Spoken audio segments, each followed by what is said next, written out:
नमः कृष्णाय नीलाय शिखिखण्डनिभाय च नमो नीलमधुकाय नीलोत्पलनिभाय च नमो निर्मांसदेहाय दीर्घश्रुतिजटाय च नमो विशालनेत्राय शुष्कोदरभयानक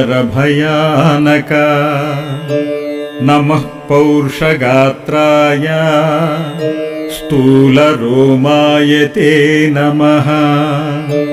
नमो नित्यं क्षुधार्ताय नित्यतृप्ताय ते नमः नमो दीर्घाय शुष्काय कालदंष्ट्र नमोऽस्तु ते नमस्ते घोररूपाय